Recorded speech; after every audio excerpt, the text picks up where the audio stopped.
মাছটা ভাজা হচ্ছে।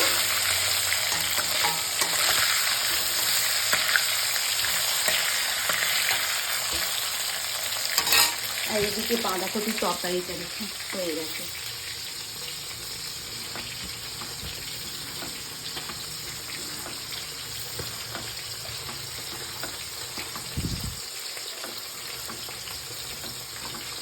বাঁধাকপিতে কিন্তু জল দিইনি, ওরই রসে হয়ে গেছে।